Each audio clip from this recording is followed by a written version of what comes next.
Fear might be one of the biggest things that is holding you back in your business. We all deal with fear, and there are plenty of healthy fears that are actually essential for our survival. So, example, if you are not going to walk in that dark alley by yourself alone at night, that's a healthy fear to have. Other fears hold us back, and they can really prevent us from being on purpose and fulfilling our potential in business and in life. Fear is mapped out all over your human design chart, and it can have a detrimental impact on your business. Understanding your fears is the first step in overcoming them so that you can show up in your business with courage and confidence. In today's episode, we're going to cover the 4 specific aspects of your human design that are really impacted by fear, including the 3 fear centers in human design and how you might be experiencing them. Welcome to Heart-Centered Human Design, Emotional Intelligence and Conscious Business, the show for heart-centered entrepreneurs that want meaningful success and work-life balance so they can wake up every day feeling empowered, inspired, and supported by work and life. I'm your host, Vanessa Naja, and I am so excited to share how human design can help you be on purpose and fulfill your potential, especially in your business. If one of your biggest fears in business is being visible and showing up online, at the end of this episode, I will share with you about my new program that can help you with just that. Fear is an essential part of our survival mechanism. It is natural. If you are on the savannah and a tiger is chasing you, you are going to run. And it's your fear that makes you do that. It gives you a physiological response that helps and keep you alive. We do also have a lot of irrational fears that can hold us back. And those fears might feel to us like they could kill us. So one great example is public speaking. It is said that public speaking is the most common fear. It is more common than the fear of death, which is a little crazy. But they say that 75% of the population actually has a fear of public speaking. And for 10%, it is like an really extreme, debilitating fear. People literally feel like they are going to die when they're going to public speak, which is extremely unlikely. So those irrational fears, those fears that we really think are going to kill us, but really they're not. And consciously we know this, but unconsciously that fear is so strong in our body. And it holds us back from doing what we need to do to accomplish our goals, to share our gifts with the world and in our business. Some examples in business are not starting your business at all, being afraid to do something new, which is natural because when you've never done something before, there is the unknown, and there might be fear associated with that. There are also a lot of fears that keep us from marketing our business, and a big one is showing up online, being visible, sharing our business with others, making sales offers, sharing about our offers. Fear can have us playing it really safe, meaning our business never gets out there. Fear can also keep us staying in a career that is absolutely not correct for us, but we're comfortable in it because we know exactly what the paycheck is going to be. We know when it's going to come. We know that it seems reliable, even though nothing really is. You never know what's going to happen. But fear can really keep us trapped in these things and lead to a lot of anger, frustration, bitterness, all of our not self-human design themes when we are not really living in alignment with who we are and doing what we came here to do. Not following our passions is another way that fear can keep us stuck because we have that fear of what's going to happen if I do follow this passion. So overcoming our fears is a huge step in really living our life authentically, living in alignment with our design.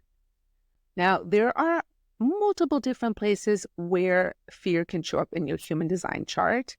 And please keep in mind that you're a completely unique being. Your chart is completely unique.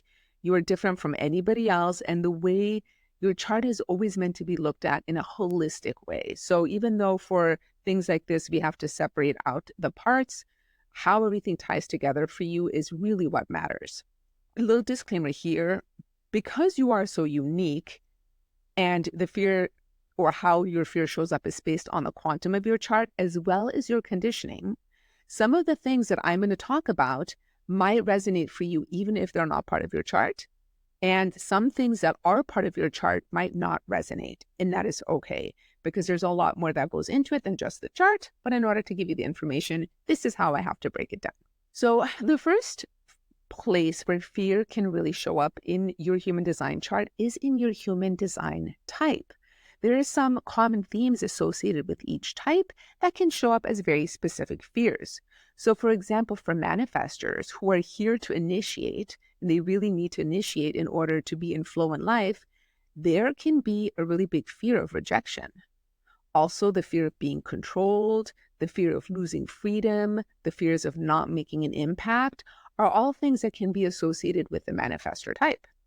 Now, for the generator types, there can be a lot of fears around the generated channels. And this has to do with the defined sacral center. We can be dealing with fears around intimacy and reproduction, including what we create in the world and in work.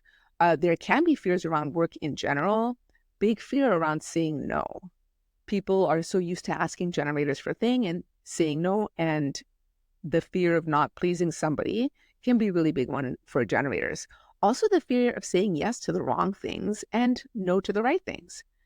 Now, for manifesting generators, it can be a little combination of both the generator fears and the manifestor fears that we just covered. For projectors, there can be a fear of not being recognized, not being seen or heard, not receiving invitations, accepting the wrong invitations, not having enough energy available to do what they say they're going to do, and also the fears of not being successful if they don't work or expend energy the way that the generator types do. That's a big one for projectors. Also, when it comes to the fear of being seen and heard, and this is really true for anybody, there is also on a more unconscious or subconscious level, the fear of not being seen and heard if you put yourself out there. But there's also the fear of actually being seen and heard and what that might mean and what that might bring to you that you might be afraid you won't be able to handle. Now, for reflectors, there's going to often be a fear about not having enough time to really follow their own process, of being rushed, of being pushed into decisions prematurely. And for reflectors, it can also depend very much on where they are in their lunar cycle and what channels are being activated for them by the moon. They can really experience any of the fears of the other types depending on what is being highlighted for them on any given day. Now, we also have fears associated with the specific profile lines. For line 1, first line profile, insecurity is a big thing. There's that fear of not knowing enough, of not having enough information, of not having a stable foundation, and the general fear of the unknown. For second lines, there can be a fear of not having enough time alone, not enough time to hermit. They also don't know what their talents are. Their talents need to be called out by others. So there can be a fear for their own talents and uniqueness not being recognized. There's also a little bit of naivete there with the second lines. And it does come back to this thing about being really talented or gifted at something, but yet not knowing necessarily how they do that. And when it comes to business, there can be that fear of not being able to explain what they do or how they do it because they don't necessarily know themselves. For third lines, it's a really common fear, and we all have this to a certain degree, and most of us have some third lines in our chart, but is that fear of making mistakes. Third lines have that trial and error process, and making mistakes is part of it. And especially when somebody doesn't understand this or doesn't know their profile or their human design, that fear of making mistakes can really shut them down. When for third lines, it's actually really important that they make those mistakes in order to learn and to help the rest of us with learning from their mistakes as well. There's an element of making and breaking bonds in the third line. They're very adaptive and mutative, and if something is stifling to them, it's important for them to break those bonds, and then they can remake them if it's appropriate later, but there can be a big fear around breaking the bonds as well. For fourth lines, the influential networkers, there can be a fear about not being in the right network. People are so important to fourth lines, so being with the right people is absolutely essential. There can also be a fear of not being influential over their networks, and also the fear of change. The fourth line is very fixed, so change can be a little destabilizing for them, and there can be a fear around that. For the fifth line, we have the projection field. Fifth lines can be very afraid of other people's expectations, not meeting their expectations, the fear of people wanting something from the fifth line that the fifth line can't deliver. And there also can be a lot of fears around being misunderstood and also their reputation being ruined, because reputation is a big aspect in the theme of the fifth line.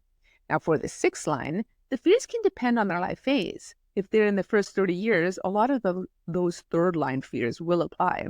Six lines are also very concerned with their soulmate. Six lines are always looking for their soulmate. So there can be fears around what if they don't find their soulmate.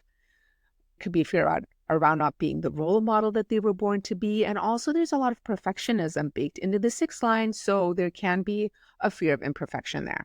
Now, the circuitry in our design also can have certain fears associated with it.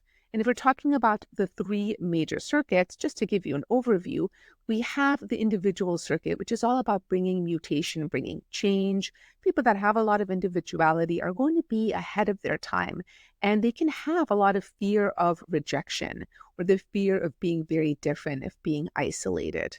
Now, with tribal circuitry, which is very much about supporting your tribe and your communities, this is where that very common fear can show up of, what is my family going to think? What are my friends going to think? What is my community going to think if I start this new business, put myself out there? All of those things are very deep in the tribal circuitry. And then, of course, in collective circuitry, there can be that fear of not being able to impact the collective. There can be fear of judgment here. Logic is part of the collective circuit, not being logical, being judged, not finding the right patterns, and also the fear of what is going to happen in the future, the cycles in your life, sharing yourself with other people and the impact that may or may not make. A lot of these fears can show up in the collective circuit. And I'm going to go more into detail into all of these aspects in future episodes. So this is just an overview. And then, of course, we have the three fear centers, the awareness centers in human design. And I'm going to do individual episodes for each of these, but the spleen center governs those existential fears, the fear of death, the fear of failure, of authority, of imperfection, of the future, of the past. All of these things live in the spleen and are just existential. Now, in the emotional solar plexus, we have more emotional nervousness and things like the fear of intimacy and tradition and the fear of the fate or expectations, not no one being there to listen to you. These are the types of fears that can show up in the solar plexus. And the last awareness center is the Ajna center, the center for conceptualization and mental awareness. So there can be a lot of fears here around not being able to express what you know, not being judged for your opinions or your ideas or not having the right ideas. These are just some examples of fears that can show up in the Ajna. In upcoming episodes, I'm going to go more deeply into each one of these fears, each one of these areas of the chart, as well as other things. And if one of your fears in your business is around being visible and showing up online, making offers, sharing what you do with the world, my upcoming program, Overcoming Your Visibility Fears with Human Design, can help you with those fears. If you want to be the first to find out when it launches, you can get on the wait list by going to vanessanaja.com/visibility, and I will also put the link in the show notes. If you want to learn more about fear, emotional intelligence, and human design, be sure to connect with me on Instagram at @HDVanessaNaja, where I share regular valuable content about emotional intelligence, fears, and aspects of human design that are applicable to your business and your life. If you made it all the way to the end of the episode, thank you so much for listening or watching all the way to the end. It would mean the world to me if you reviewed this episode, this podcast, on whatever platform where you're listening. It makes such a huge difference, and I appreciate it so much.